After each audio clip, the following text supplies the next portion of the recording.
Hello students, स्वागत है आप सभी का आपके अपने YouTube channel English with Ranjan sir पे।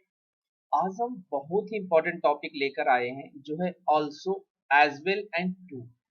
अगर मैं हिंदी की बात करूं तो इन तीनों का मतलब भी होता है, लेकिन क्या आप जानते हैं कि ऑल्सो का प्रयोग कब करते हैं, एज वेल का प्रयोग कब करते हैं, टू का प्रयोग कब करते हैं। सिर्फ बेसिक ही नहीं बल्कि बिल्कुल एडवांस लेवल तक मैं आपको आज बताने वाला हूं तीनों के बीच में डिफरेंसेस, कि तीनों को हम किस तरीके से इस्तेमाल करते हैं। लाइक किस तरीके से आप उसको राइटिंग में या किस तरीके से उसको आप स्पीकिंग में इस्तेमाल कर सकते हैं। यानी राइटिंग के साथ साथ आप उसको स्पीकिंग में भी अच्छे तरीके से इस्तेमाल करना आज आप इस वीडियो में सीखने वाले हैं। बट बिफोर आई स्टार्ट आप लोग को बताना चाहूंगा कि आप मेरी लाइव क्लासेस अनअकैडमी पर फ्री ऑफ कॉस्ट अटेंड कर सकते हैं।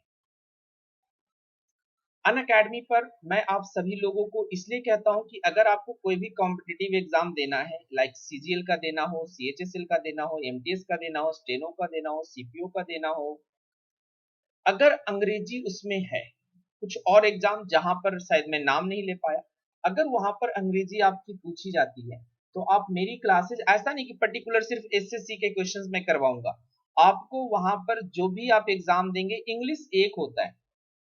क्वेश्चंस का लेवल, क्वेश्चंस का पैटर्न अलग हो सकता है, बट इंग्लिश एक ही है। और वो इंग्लिश मैं अनअकैडमी पर लाइव पढ़ाता हूँ। जैसा आप सभी जानते हैं कि एक यूनिक तरीका कह सकते हो आप उसको, या ये कह सकते हो कि जैसे स्टूडेंट को चाहिए मैं उस तरीके से समझाने को आपको कोशिश करता हूँ।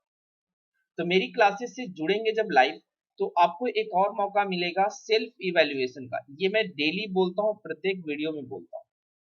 सेल्फ इवैल्यूएशन एक ऐसी चीज है जहां पर आप अपने प्रिपरेशन को इवैल्यूएट करते हैं कि हमारा प्रिपरेशन किस तरीके से चल रहा है। क्या हम जो प्रिपेयर कर रहे हैं, जो हम तैयारी कर रहे हैं, क्या वो अप टू द मार्क है? क्या वही क्वेश्चंस आजकल ट्रेंड में है, वही क्वेश्चंस आपको पूछे जा रहे हैं? तो इन सभी के लिए आप मेरा लाइव क्लास अनअकैडमी पर जरूर। क्लासेस से जुड़ने के लिए आपको अनअकैडमी का लर्नर ऐप इंस्टॉल करना है, रजिस्टर करना है और हमारा कोड यूज करना है रंजन 2021, रंजन 2021। इस कोड के इस्तेमाल से आपकी फ्री क्लासेस अनलॉक हो जाएंगी। साथ ही साथ इस कोड का यूज आप प्लस सब्सक्रिप्शन लेने के लिए भी कर सकते हैं, जहां पे आपको 10% का डिस्काउंट मिल जाता है। क्लासेस के लिंक इस वीडियो के डिस्क्रिप्शन में मिल जाएगा, जस्ट जाइए, क्लिक कीजिए और जुड़िए मेरे लाइव सेशन से अनअकैडमी पर।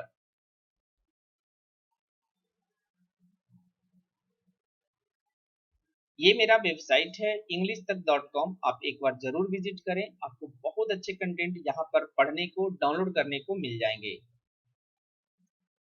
तो बात करेंगे हम clause plus as well as की, क्लॉज प्लस टू की, subject verb, subject plus also plus verb की, subject plus be plus also plus complement की। तो इन तरीके से हम also, as well and too के प्रयोग को सीखेंगे। चलिए, as well and to usually come at the end of a clause। जैसा आप इधर के देख सकते थे कि क्लाउज के एंड में as well as, sorry as well not as well as well या to का प्रयोग हम करते हैं। they mean the same, उन दोनों का अर्थ एक ही होता है, चाहे आप as well लगाइए या to लगाइए। he not only sings, he plays the piano as well।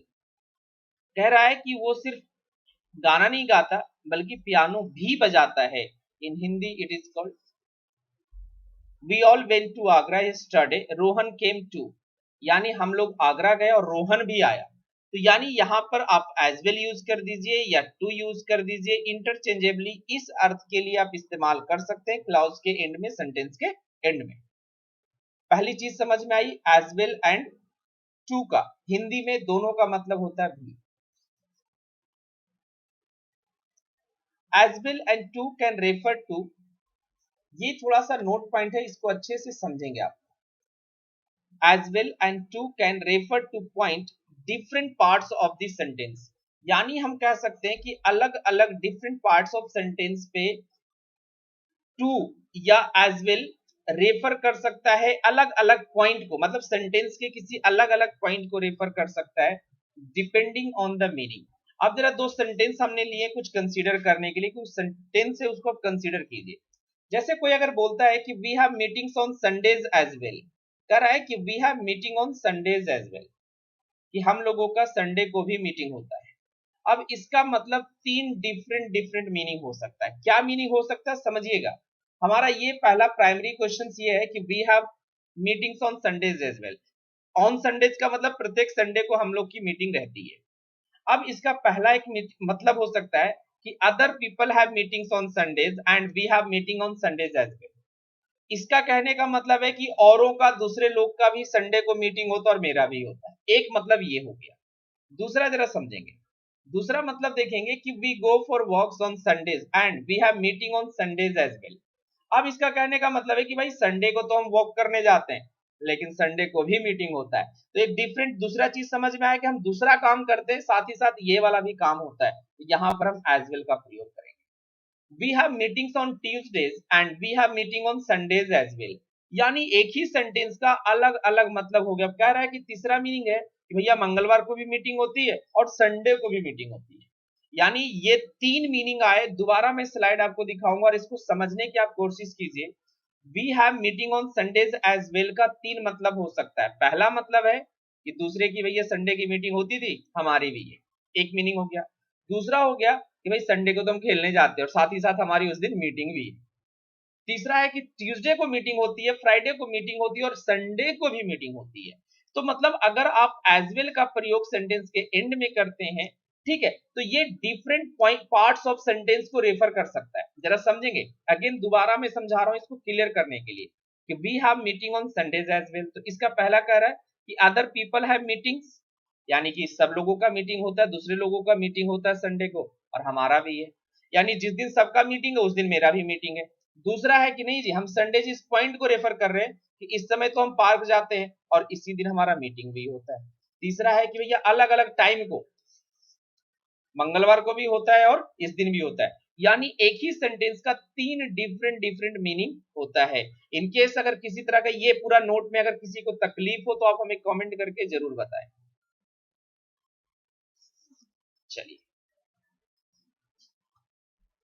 to and as well are often used in short answer। हम जनरली शॉर्ट आंसर क्वेश्चंस, मतलब क्वेश्चंस करते हैं और उसका हम शॉर्ट में जवाब देना चाहते हैं, तो आप टू का प्रयोग या एज वेल का प्रयोग कर सकते हैं। लाइक शी इज ब्यूटीफुल, वह काफी खूबसूरत है या वह खूबसूरत है। I think so too, I think so too मतलब मैं भी ऐसा ही सोचता हूँ। I have got a headache, मान लीजिए आपके कोई फ्रेंड है, वो कह रहे I have got a headache, अब दूसरा वाला कह रहा आई हैव एज वेल। तो ये शॉर्ट आंसर है, मतलब मेरे को तो सर दर्द है, उसे भी है। मतलब सामने वाला इंसान कह रहा कि आई हैव गॉट हेडेक, तो नीचे दूसरा जो सामने आदमी वो अपने आप को लेकर के बोला कि यार I have as well.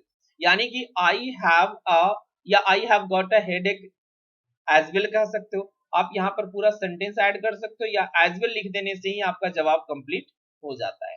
In very informal speech we often use me too as a short answer. तो ये देखिए, हम क्लासरूम प्रोग्राम में भी, इवन अन अकेडमी पर भी ये चीजें डिस्कस करते रहते हैं कि लोग मी टू बोल देते हैं। जब आप जानते हो जी, तो क्लासरूम में बच्चा बोलता है me too ma'am, me too sir, तो इसका मतलब मी टू का मतलब एक्चुअली ये इनफॉर्मल स्पीच होता है। इनफॉर्मल हम बातचीत में करते हैं, ये फॉर्मल तरीका नहीं है। लाइक कोई बोल रहा है कि आई एम गोइंग होम, इसके जवाब में लोग बोलते मी टू, मतलब मैं भी जा रहा हूँ। किसी ने कहा कि मैं घर जा रहा हूँ, एक आगे का तैयार मैं भी जा रहा हूँ। तो यहाँ पर मी टू एक इनफॉर्मल है, आप इसको नॉन स्टैंडर्ड ग्रामर कहते हैं, यानी ये गलत होता है। बोलचाल की भाषा में चल जाता है, बट ऐसे ये गलत होता है। Informal, in more formal style we would say I M to या सो एम आई। अगर बिल्कुल हम फॉर्मल स्टाइल की बात करें तो हमें लिखना पड़ेगा आई एम टू। अगर कोई बोल रहा है आई एम गोइंग होम, तो आप कह सकते हो आई एम टू, या कह सकते हो सो एम आई। इसका मतलब ये हो गया इनफॉर्मल और ये दोनों हो गया फॉर्मल। या तो आप बोल सकते हैं सो एम आई, मैं भी जा रहा हूं, या आई एम टू, या आई एम एज वेल, ऐसे भी आप कर सकते हैं। नंबर 3 है we usually put also before the verb.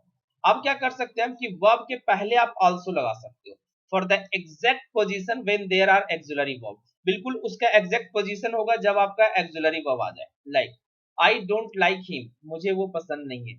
I also think, अब देखिए कह रहा है कि put also before the verb, आप वर्ब के पहले लगा सकते he is dishonest. I also think he is dishonest. मुझे भी लगता है कि वो ईमानदार नहीं है, वो बेईमान है. He sings and he also plays the guitar. आप देख रहे हैं आप यहाँ पर बातें समझ में आई. He sings and he also plays the guitar. यानी हम verb के पहले लगा सकते हैं. अगर helping verb आएगा तो helping verb plus also हो जाएगा और फिर main verb हो जाएगा. I'm also going there. I am also यानी helping verb के बाद और main verb के पहले. अब जरा देखेंगे also comes after verb to be like is, am, are, was, were. Like I am tired and I am also very hungry. अब यहाँ पर देखेंगे am verb के बाद आया. जैसे मैंने बोला कि अगर main verb plus helping verb दोनों होगा तो इसके बीच में also आ जाएगा.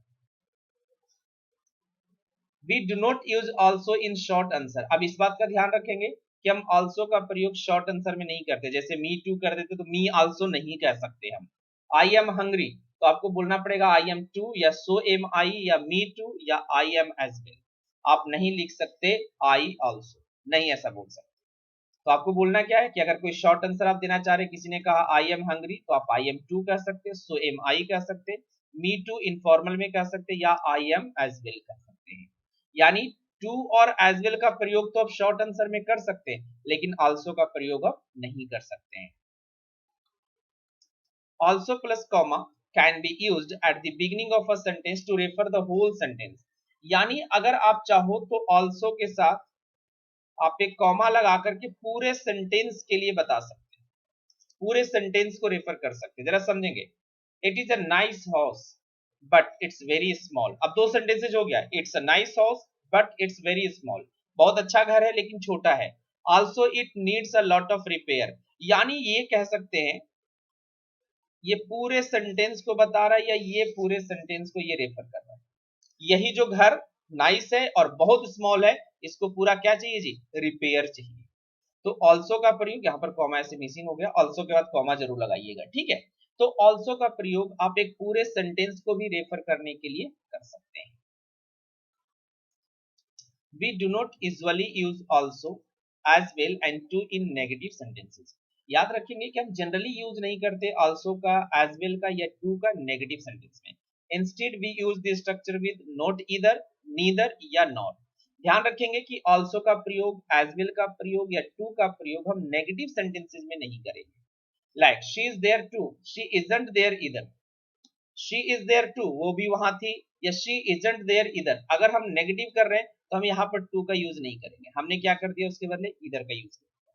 I like you as well, मैं आपको पसंद करता हूँ या मैं भी आपको पसंद करता हूँ. I don't like you either, I don't like you either. अगर हम यहाँ पर नेगेटिव लिख रहे हैं तो हमें as well नहीं लिखना. अब हम क्या कर देंगे, either. मतलब कोई नहीं पसंद करता और मैं भी नहीं पसंद करता. I do too, मतलब मैं भी करता हूँ, या आप इसको नेगेटिव में करेंगे nor do I do too कर सकते, या नेगेटिव लिखेंगे तो nor do I कर सकते हैं. तो ये था also, as well and to, जिसका हिंदी में मीनिंग भी होता है. अलग अलग सिचुएशन में अलग अलग तरीके से इसके प्रयोग को मैंने बताया. अगर आपको किसी भी तरह का डाउट्स हो, किसी भी तरह का कंफ्यूजन हो तो आप हमें बता सकते हैं कमेंट के थ्रू. जाइए कमेंट कीजिए. कुछ और तरीके से मैं कोशिश करूंगा, क्योंकि मैंने बता रखा है कि आपको मैं मैथमेटिक्स जैसे एक टीचर एक तरीके से बच्चा नहीं समझता, उनको दूसरे तरीके से बताया जाता है. इन द सेम मैनर मैं आपको एक ही चीज, एक ही टॉपिक अलग अलग तरीके से बता सकता हूँ. तो जस्ट आप जाके कमेंट कीजिए, और अगर समझ में नहीं आए तो जरूर बताइए कि हाँ सर मुझे समझ में नहीं आया, क्या आपने पढ़ा दिया. कभी कभी ऐसा होता है कि सर पूरा वीडियो तो देख लिए, मुझे तो सर समझ में नहीं आया. तो ये अलग अलग लेवल ऑफ अंडरस्टैंडिंग होता है.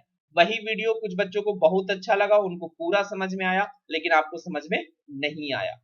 तो ऐसा नहीं कि इसमें मेरा दोस्त है या आपका दोस्त है, वो होता है लेवल ऑफ अंडरस्टैंडिंग, कि आपको एक चीज समझ में आया, दूसरे को वो चीजें समझ में नहीं आया.